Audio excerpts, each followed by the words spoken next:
Hello dear students, welcome to doctor logics. तो पिछले lecture तक हमने अपना SN1 SN2 रिएक्शंस कंप्लीट किया। ठीक है, आज हम केमिकल प्रॉपर्टीज में पहली रिएक्शन पढ़ने वाले हैं। तो हेडिंग डालो, विलियमसन सिंथेसिस ऑफ ईथर। ये बहुत इंपॉर्टेंट रिएक्शन है, चाहे वो CBSE पॉइंट ऑफ व्यू से बात की जाए, चाहे वो मेंस या कोई भी कॉम्पिटिटिव एग्जाम के हिसाब से आप देखो। ठीक है, तो विलियमसन सिंथेसिस ऑफ ईथर्स, इसके अंदर क्या होता है, हम RO नेगेटिव लेते हैं, RO negative Na plus sodium alkoxide, इसको हम क्या बोलते हैं, सोडियम एल्कोक्साइड। RO नेगेटिव को हम बोलते हैं एल्कोक्साइड। ठीक है, और इसका अटैक हम कराते हैं अपने RX पे, अल्काइल हैलाइड पे।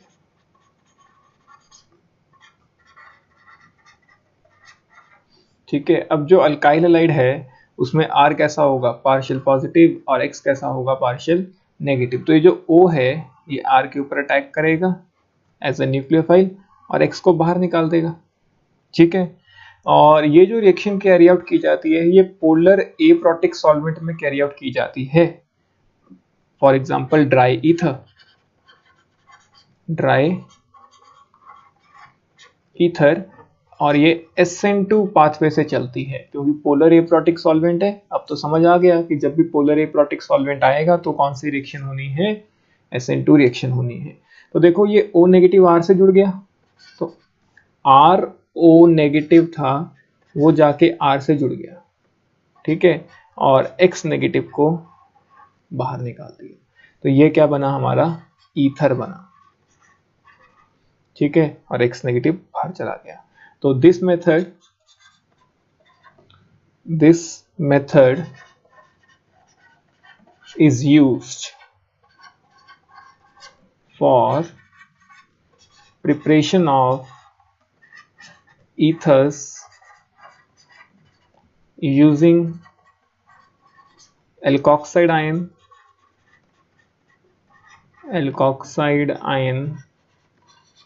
and alkyl halide। Alkyl halide as a substrate use करते हैं और alkoxide ion as a nucleophile use करते हैं। ठीक है, तो देखने में बहुत आसान सी रिएक्शन है, लेकिन इतनी भी आसान नहीं है कि डायरेक्ट क्वेश्चन आएंगे इसके ऊपर। CBSE में कोई दिक्कत नहीं है, आराम से आपको समझ आ जाएगी। मेंस में भी थोड़ा ध्यान से आपको क्वेश्चन अटेम्प्ट करने हैं। तो पहले तो हम ये देखते हैं कि हम ये सोडियम एल्कोक्साइड बनाएंगे कैसे। ठीक है, जो सोडियम एल्कोक्साइड है वो आप एल्कोहल से जनरेट करते हो। ठीक है, तो मान लो आपने एक अल्कोहल लिया ROH। जब आप एक अल्कोहल को, अल्कोहल कैसा है, एक वीक एसिड, तो अगर आप किसी स्ट्रॉन्ग बेस से इसको रिएक्ट कराओगे, और ऑर्गेनिक में स्ट्रॉन्ग बेसिस कौन कौन से होते हैं, सोडियम, याद रखना, मेटल हाइड्राइड NaH, ठीक है, या मेटल अमाइड्स NaNH2। ऑर्गेनिक में सिर्फ यही है स्ट्रॉन्ग बेसिस, और कोई स्ट्रॉन्ग बेस ऑर्गेनिक के अंदर नहीं होता। ठीक है, या टर्शियरी ब्यूटॉक्साइड आयन वगैरह होते हैं। मतलब इस रिएक्शन में जो आपको कंपाउंड चाहिए सोडियम एल्कोक्साइड बनाने के लिए, या तो आप सोडियम यूज करोगे, या आप सोडियम हाइड्राइड यूज करोगे, ठीक है, या आप सोडामाइड यूज करोगे। आप एक टर्शियरी ब्यूटॉक्साइड आयन भी यहाँ पे यूज कर सकते हो, टर्शियरी ब्यूटॉक्साइड आयन। ठीक है, और कोई यहाँ पे आप यूज नहीं करोगे। तो इससे क्या मिलेगा आपको, RO नेगेटिव Na प्लस। तो ये चीज आपको मिल जाएगी, जो क्या है हमारा सोडियम एल्कोक्साइड। बेसिकली हमें एल्कोक्साइड आयन चाहिए, सोडियम आयन तो काउंटर आयन है ना, तो हमें तो मेन काम किसका है, एल्कोक्साइड आयन का। याद रखना, इनऑर्गेनिक में अगर हम देखें तो NaOH हमारा स्ट्रॉन्ग बेस होता है, लेकिन ऑर्गेनिक में वो हमारा स्ट्रॉन्ग बेस नहीं होता। तो आप यहाँ पे NaOH को यूज करके सोडियम एल्कोक्साइड जनरेट नहीं कर सकते। तो ये पहला सबसे इंपॉर्टेंट पॉइंट इस रिएक्शन का, कि अल्कोहल से आप सोडियम एल्कोक्साइड कब जनरेट कर सकते हो, जब आप उसको सोडियम से रिएक्ट कराओ, सोडियम हाइड्राइड से रिएक्ट कराओ, सोडामाइड से रिएक्ट कराओ, या टर्शियरी ब्यूटॉक्साइड से आप रिएक्ट करवाओ। और किसी भी चीज से आप रिएक्ट कराओगे तो NaOH जैसे हो गया, NaOH इनऑर्गेनिक में स्ट्रॉन्ग बेस है, लेकिन ऑर्गेनिक में स्ट्रॉन्ग बेस नहीं है वो। ठीक है, तो पहला तो आपका यही हो गया कि आप एल्कोक्साइड आयन कैसे जनरेट कराओगे। तो स्टेप 2 में तो सिंपल सा है, स्टेप 2 में तो क्या होना है, इसकी रिएक्शन होनी है एक अल्काइल हैलाइड के साथ, जैसे CH3Br ले लिया और सिंपल सा क्या है, इसने कार्बन के साथ जुड़ जाना है और हैलोजन को बाहर निकाल देना है। तो स्टेप 2 में कोई दिक्कत नहीं है, ROCH3 बन जाएगा प्लस Br नेगेटिव बाहर, और बस ये ध्यान रखना कि ये SN2 पाथवे से चलेगा। अब SN2 तो हम पढ़ चुके हैं, ठीक है, तो SN2 के सारे प्रॉपर्टीज ये फॉलो करते हुए चलेगा। ठीक है, चलो अब हम ऐसा करते हैं, आपके पास मैं कुछ क्वेश्चन दे रहा हूँ, आपको बताना है किस रिएक्शन में विलियमसन ईथर सिंथेसिस होगी, ईथर बनेगा, और किस में ईथर नहीं बनेगा। ठीक है, अब पहला है, मैंने आपको ये कंपाउंड दिया और इस पे हमने रिएक्शन कराई हमारे MEO नेगेटिव Na प्लस की। ठीक है, हमने जो सॉल्वेंट यूज़ किया वो यूज़ किया ड्राई ईथर। ईथर एक पोलर इलेक्ट्रोटिक सॉल्वेंट है, तो उसकी कोई टेंशन नहीं लेनी है। ये वाली रिएक्शन होगी या नहीं होगी, होगी तो प्रोडक्ट क्या बनेगा। ठीक है, दूसरी रिएक्शन हमारे पास है CH3O negative Na plus plus इसकी रिएक्शन मैंने कराई, इसके ऊपर CH3Br same in presence of dry ether. ठीक है, तीसरा एग्जांपल आप यहाँ पे ले सकते हो CH3O नेगेटिव Na प्लस, और इसकी रिएक्शन हम कराते हैं CH2 double bond CH Br के साथ, same again in dry ether. तो तीनों प्रोडक्ट्स क्या बनेंगे। अब कईयों ने तो फटाफट प्रोडक्ट बना दिए होंगे कि Br हटा देना है और ये OR लगा देना है, जबकि तीनों ही रिएक्शंस पॉसिबल नहीं हैं। क्यों पॉसिबल नहीं है, क्योंकि मैंने आपको ये बताया कि ये SN2 पाथवे फॉलो करता है, और जब वो SN2 पाथवे को फॉलो करता है तो अराइल हैलाइड्स, 3 डिग्री हैलाइड्स और विनाइल हैलाइड्स, इन पे रिएक्शन पॉसिबल नहीं होती। कराया था ना कि 3 डिग्री कभी भी SN2 नहीं देगा, तो ये 3 डिग्री हैलाइड ही तो है, ये विनाइल हैलाइड ही तो है, और ये कौन सा हैलाइड है, अराइल हैलाइड। तो इनमें क्या SN2 होती है, अराइल हैलाइड और विनाइल हैलाइड में तो SN1 भी नहीं होती। 3 डिग्री में SN1 हो जाती है, लेकिन अराइल और विनाइल में तो SN1 भी नहीं होती है, तो इसमें रिएक्शंस नहीं होती हैं। तो प्रॉपर्टीज ध्यान में रखते हुए काम करोगे तो आगे काम कर पाओगे, नहीं तो बहुत मुश्किल होती जाएगी। SN1 SN2 आप पूरी ऑर्गेनिक में नहीं भूल सकते, याद रखना। ठीक है, SN1 SN2 की हर एक प्रॉपर्टी आपको पूरे अच्छे तरीके से याद होनी चाहिए, ये नहीं कि रट्टा लगाया हुआ है, अच्छे तरीके से समझी हुई होनी चाहिए। ठीक है, चलो अब हम एग्जांपल्स अपना डिस्कस करते हैं जिसमें रिएक्शंस होंगी। ठीक है, चलो देखते हैं। पहला एग्जांपल है, हमने ये कंपाउंड ले लिया sodium phenoxide O negative Na plus, और इसकी रिएक्शन हमने कराई CH3Br से। ठीक है, in presence of dry ether या ET2O, कोई भी आप पोलर एप्रोटिक सॉल्वेंट ले सकते हैं, वो हम पढ़ चुके हैं कि पोलर एप्रोटिक सॉल्वेंट्स कौन कौन से होते हैं। दूसरी रिएक्शन हमने करानी है ये वाली, इसमें बहुत सारे हम एग्जांपल्स डिस्कस करेंगे एक एक करके, टेंशन मत लो, क्योंकि रिएक्शन बहुत ज़्यादा इंपॉर्टेंट है। ठीक है, हम ऐसा करते हैं, यहाँ Br नहीं लेते, हम यहाँ ले लेते हैं O negative Na plus plus CH3Br। क्या ये रिएक्शंस पॉसिबल हैं। देखो, जो न्यूक्लियोफाइल है वो तो स्ट्रॉन्ग है, नेगेटिवली चार्ज, और ऊपर से मिथाइल हैलाइड है, मिथाइल हैलाइड में तो पक्का SN2 हो जाती है, तो कोई दिक्कत नहीं है। बस ये जाएगा इस कार्बन पे, अटैक करेगा, Br को बाहर निकालेगा, तो प्रोडक्ट क्या बनेगा। मैं बेंजीन को PH लिख रहा हूँ, बेंजीन को PH लिख दिया OCH3। ठीक है, यहाँ पे देखो ये भी न्यूक्लियोफाइल नेगेटिवली चार्ज है, स्ट्रॉन्ग है, और अल्काइल हैलाइड के ऊपर तो मिथाइल हैलाइड यूज किया हुआ है, तो कोई दिक्कत नहीं है, SN2 बड़े आराम से हो जाएगी। तो प्रोडक्ट क्या बनेगा, CH3 thrice CO negative, O ने अटैक किया था और ये O किसके साथ लग गया, CH3 के साथ, तो कोई दिक्कत वाली बात नहीं है। ठीक है, चलो अगर ये समझ आ गया है आपको तो अगला क्वेश्चन।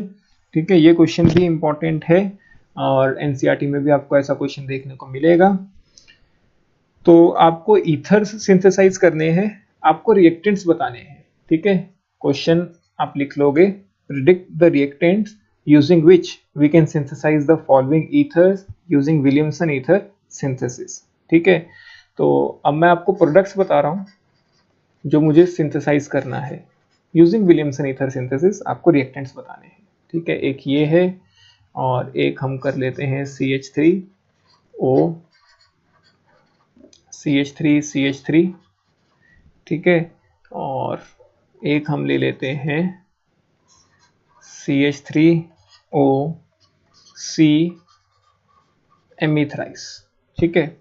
तो अब देखो इसमें आपको क्या याद रखना है कि आपको न्यूक्लियोफाइल लेना है O नेगेटिव के साथ, और O नेगेटिव के साथ आप जितना मर्जी बल्कि ग्रुप लगाओ कोई दिक्कत नहीं है, लेकिन जो अल्काइल हैलाइड आप यूज करोगे वो या तो मिथाइल होना चाहिए या 1 डिग्री होना चाहिए, ज्यादा से ज्यादा 2 डिग्री हो सकता है, उससे ज्यादा बिल्कुल भी नहीं, ठीक है। तो देखो यहाँ पे तो दोनों साइड CH3 है, तो किसी एक CH3 को मैं O के साथ लिख देता हूँ, CH3O नेगेटिव Na+, एक ये रिएक्टेंट हो गया, और किसी एक CH3 को मैं क्या लिख देता हूँ, हैलाइड के साथ लिख देता हूँ, ठीक है। तो जब मैं इन दोनों को रिएक्ट कराऊंगा तो ये प्रोडक्ट मिल जाएगा। अब यहाँ पे एक तो ये वाला ग्रुप है पूरा, ठीक है, और एक CH3 है, एक तरफ तो 2 CH3 आएंगे, यहाँ पे ना एक कार्बन मिसिंग है, पहले वो कार्बन जोड़ दो, ठीक है। तो एक तरफ तो ये वाला पूरा ग्रुप है, कार्बन CH3 और एक तरफ क्या है CH3।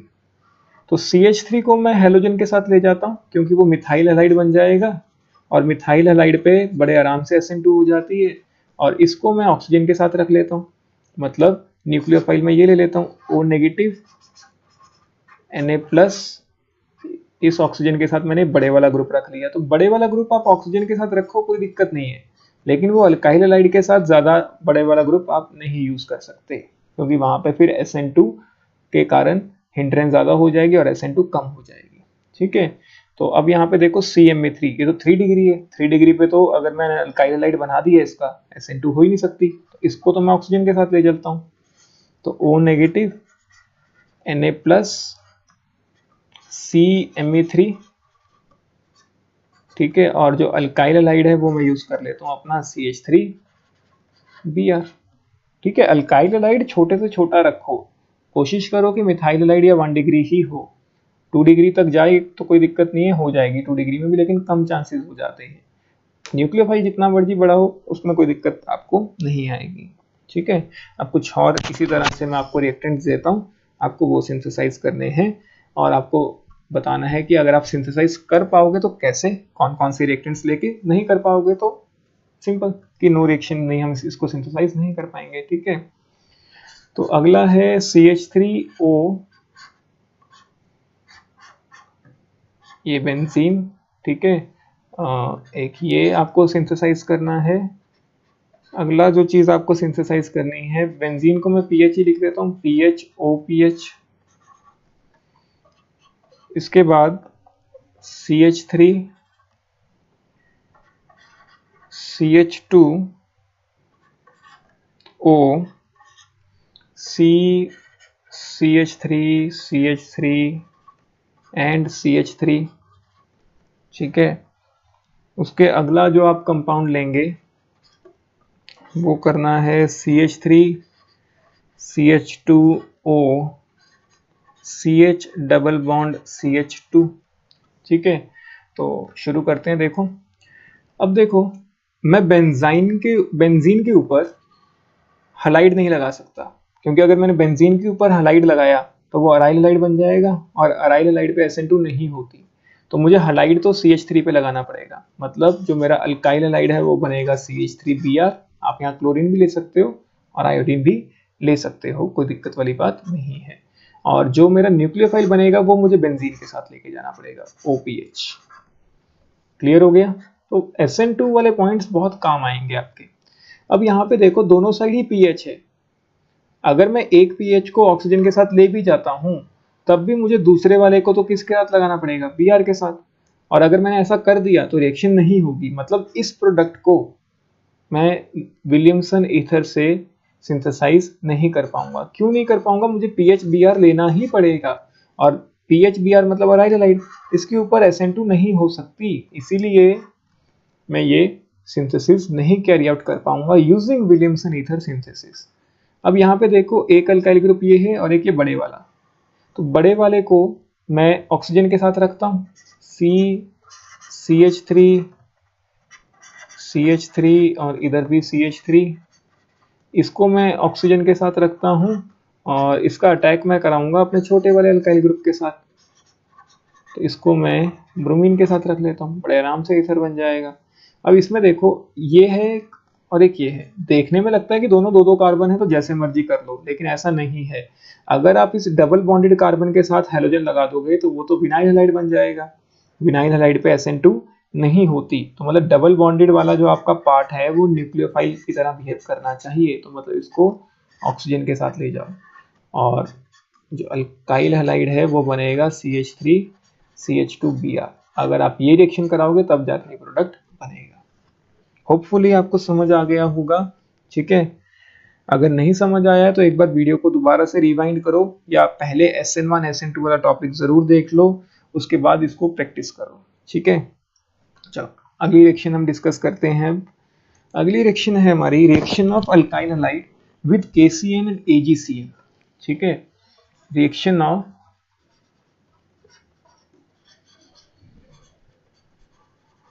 alkyl halide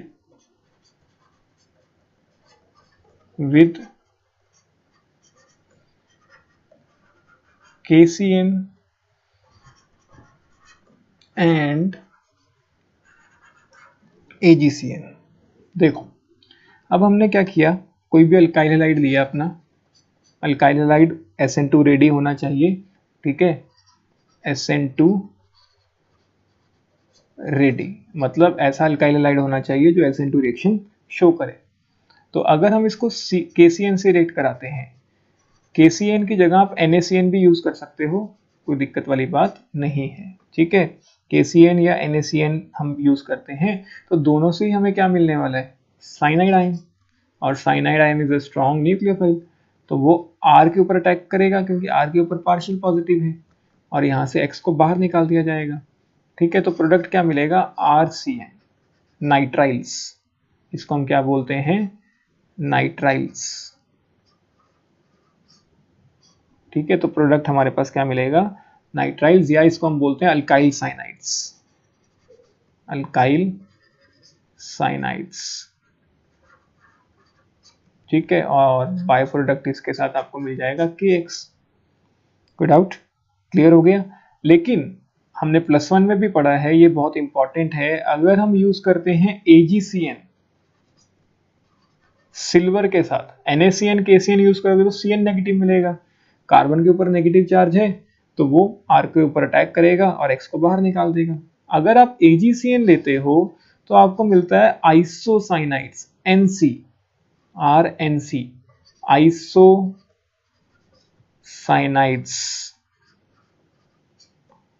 plus AgX। ऐसा क्यों, ये बहुत इंपॉर्टेंट क्वेश्चन है कि ऐसा क्यों, NaCN या KCN यूज किया तब तो साइनाइड्स मिले, AgCN यूज करने पे आइसोसाइनाइड क्यों मिले। देखो, इसका रीजन क्या है, जो हमारे होते हैं KCN या NaCN वो आयनिक होते हैं, ठीक है। तो इसका रीजन क्या है, NaCN या अगर हम KCN यूज करते हैं तो ये कैसे होते हैं, आयनिक, आयनिक होने के कारण ये आयंस में डिसोसिएट हो जाते हैं, तो हमें साइनाइड आयन बड़े आराम से मिल जाता है। और साइनाइड आयन में कार्बन के ऊपर नेगेटिव चार्ज होता है, तो कार्बन के ऊपर नेगेटिव चार्ज होता है तो carbon act as a nucleophile और वो R ग्रुप के साथ जुड़ता है, क्योंकि carbon as a nucleophilic site है, carbon act as a nucleophilic site and attacks on alkyl halide, तो हमें अल्काइल साइनाइड्स मिलते हैं जो होना चाहिए। लेकिन जो AgCN है, AgCN एक कोवलेंट कंपाउंड होता है। AgCN कैसा होता है, कोवलेंट कैरेक्टर में होता है। कोवलेंट का मतलब यहां से हमें CN नेगेटिव नहीं मिलेगा, जब तक CN नेगेटिव नहीं मिलेगा तो मतलब कार्बन तो अटैक नहीं कर सकता, ठीक है, कार्बन के ऊपर नेगेटिव चार्ज नहीं है। तो अगर कार्बन अटैक नहीं कर सकता तो क्या नाइट्रोजन अटैक कर सकता है, बिल्कुल। क्योंकि उसके पास लोन पेयर है। तो in AgCN due to covalent character cyanide ion is not obtained and nitrogen act as a nucleophilic site because of its lone pair attacks on alkyl halide। और जब नाइट्रोजन अटैक करेगा तो nitrogen are के साथ लगेगा, तो हमें क्या मिल जाएगा, आइसोसाइनाइड्स। तो बहुत इंपॉर्टेंट है, और इसकी जो रीजनिंग मैंने आपको बताई है वो जरूर नोट करना, ठीक है। तो इसका एक एग्जांपल भी देख लेते हैं। देखो एग्जांपल इसमें हम क्या लिख सकते हैं, मान लो एक छोटा सा हम कोई CH3CH2Br ले लेते हैं, ठीक है। एक बार मैं इसको रिएक्ट कराता हूँ KCN के साथ, और एक बार मैं इसको रिएक्ट कराता हूँ AgCN के साथ। KCN वाले केस में तो कोई दिक्कत नहीं है, साइनाइड आयन मिलता है तो Br हट के CN लगेगा। लेकिन जब AgCN लेते हैं तो वो कोवलेंट कैरेक्टर में आ जाता है, कोवलेंट कैरेक्टर के कारण NC मिलता है, आइसोसाइनाइड्स, ठीक है। तो इसे ज़रूर नोट करें। और यहाँ पे ना मैंने NC में थोड़ा सा स्ट्रक्चर में गड़बड़ हो गई है। NC में यहाँ पे ये कोवलेंट बॉन्ड होता है, दो कोवलेंट और एक कोऑर्डिनेट, इस तरह से ये होती है NC का स्ट्रक्चर, ठीक है। क्योंकि नाइट्रोजन 3 कोवलेंट बॉन्ड बनाता है तो 3 कोवलेंट बॉन्ड बनाएगा और एक कोऑर्डिनेट बॉन्ड होता है उसका कार्बन के साथ, ठीक है। कोई डाउट? सेम रिएक्शन होती है अगर हम AgNO2 या KNO2 को यूज करते हैं। तो अगली रिएक्शन क्या है, reaction of RX alkyl halide. तो reaction of alkyl halide with AgNO2 and KNO2, KNO2 कह लो या NaNO2, ठीक है। तो देखो इस केस में क्या होता है, अगर हम RX लेते हैं, ठीक है, अल्काइल हैलाइड जो SN2 रेडी होना चाहिए, ठीक है, और अगर हम NaNO2 या KNO2 यूज करते हैं तो फिर से ये आयनिक है तो NO2 नेगेटिव मिलेगा। अब आप मुझे बताओ अगर NO2 नेगेटिव मिला तो नेगेटिव चार्ज किसके ऊपर होगा, तो देखो NO2 नेगेटिव में यही स्ट्रक्चर होगा ना इसका, तो जो नेगेटिव चार्ज है वो ऑक्सीजन के ऊपर है, तो oxygen as a nucleophilic site act करेगा और ये आर के ऊपर अटैक करेगा। अगर ये अटैक करेगा तो ये जाके आर के साथ जुड़ेगा, मतलब प्रोडक्ट क्या मिलेगा मुझे, RONO, ये प्रोडक्ट मिलने वाला है जिसको हम बोलते हैं अल्काइल नाइट्राइट। इसको हम क्या बोलते हैं, अल्काइल नाइट्राइट, और बाय प्रोडक्ट क्या मिलेगा, NaX। लेकिन अगर मैं इस अल्काइल हैलाइड की रिएक्शन कराता AgNO2 के साथ, किसके साथ, AgNO2 के साथ, तो क्या होता, देखो जो AgNO2 है तो क्या वहां पे ऑक्सीजन के ऊपर नेगेटिव चार्ज आ पाता, नहीं, क्योंकि oxygen as a ion obtained ही ना होता, ठीक है, आयनिक तो है नहीं, फिर से सिल्वर वाला क्या हो जाता, कोवलेंट हो जाता। कोवलेंट के अंदर हमें ये आयंस नहीं मिलते, तो आयंस ना मिलते तो फिर से नाइट्रोजन अपने लोन पेयर से जाके अटैक करता। अगर नाइट्रोजन अपने लोन पेयर से जाके अटैक करता तो वो नाइट्रोजन जुड़ता किसके साथ, आर के साथ, तो ये प्रोडक्ट हमें मिलता जिसको हम बोलते हैं, और बाय प्रोडक्ट हमारा मिलता AgCX। इस प्रोडक्ट को हम क्या बोलते हैं, नाइट्रो एल्केन, ठीक है। मतलब अगर सिल्वर आएगा तो नाइट्रोजन जुड़ेगा, अगर सिल्वर नहीं आएगा, कोई नॉर्मल पोटेशियम या सोडियम के साथ सॉल्ट है तो आयंस मिल जाएंगे, तो जिसके ऊपर नेगेटिव चार्ज आएगा वो जाके आर के साथ जुड़ेगा, ठीक है। कोई डाउट, क्लियर हो गया ये? अब हम ऐसा करते हैं, मैं आपको विलियमसन सिंथेसिस के ऊपर ही कुछ और क्वेश्चंस करा देता हूँ, फिर इस लेक्चर को वाइंड अप करते हैं, ठीक है। तो आपको कुछ रिएक्टेंट्स दिए तो आपको प्रोडक्ट्स बताने हैं।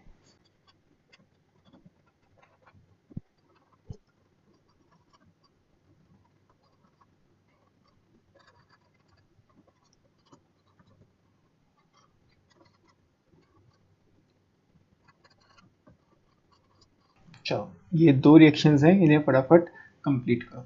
देखो जो पहले वाली रिएक्शन है वो विलियमसन ईथर सिंथेसिस है, क्योंकि आपने एक सोडियम एल्कोक्साइड से रिएक्ट कराया है, ठीक है। अब देखो SN2 रिएक्शन है, दो ब्रोमीन्स हैं, या तो ये हटे या ये हटे, कौन सा हटेगा, जो ज्यादा SN2 फेवरेबल होगा।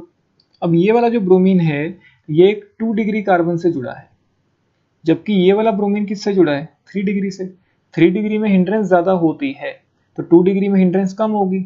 और विलियमसन ईथर सिंथेसिस एक SN2 रिएक्शन है, तो वो 2 डिग्री वाले हैलोजन को बाहर निकालेगी, क्योंकि 2 डिग्री वाले में हैलोजन जो है वो कम हिंडर्ड है। कम हिंडर्ड है तो SN2 होने के चांसेस ज़्यादा होंगे। ठीक है, तो यहाँ पे रिएक्शन तो नहीं होगी। अगर यहाँ रिएक्शन नहीं हुई तो ये एज इट इज लगा रहेगा। और दूसरी बात, क्योंकि SN2 में इन्वर्जन हो जाती है, तो पहले अगर ब्रोमीन सॉलिड वेज पे लगा था, तो अब जो हमारा न्यूक्लियोफाइल है वो हैच्ड वेज पे लगेगा, तो ये प्रोडक्ट मिलेगा। अब इस केस में या तो ब्रोमीन हटे या Cl हटे। हमने पढ़ा है SN2 में ब्रोमीन जल्दी हटता है, बहुत सही बात, आपको अच्छी तरह से याद है कि ब्रोमीन जल्दी हटता है। लेकिन ये भी ध्यान में रखना कि ये जो ब्रोमीन है ये डबल बॉन्डेड कार्बन से लगा है, मतलब ये विनाइल हैलाइड है। तो विनाइल वाला तो SN2 रिएक्शन नहीं शो करता, तो मतलब रिएक्शन कहाँ पे होगी, इस क्लोरीन पे। यहाँ ब्रोमीन पे कोई रिएक्शन नहीं होने वाली। अगर मैंने KCN यूज किया तो CN बनेगा साइनाइड, तो मतलब जो मेरा प्रोडक्ट बनेगा वो कुछ इस तरह से बनेगा। और अगर मैंने AgCN यूज किया तो NC बनेगा आइसोसाइनाइड्स। तो ये कुछ छोटी सी रिएक्शंस जो आज हमने टॉपिक पढ़ा उसके ऊपर। ठीक है, तो बाकी की रिएक्शंस हम अगली क्लास में डिस्कस करते हैं एक एक करके। आज के लिए इतना ही, आप इसको नोट करो, अच्छे से नोट्स बनाओ, जो भी डाउट्स होंगे वो हम कल क्लास में डिस्कस कर लेंगे। ठीक है।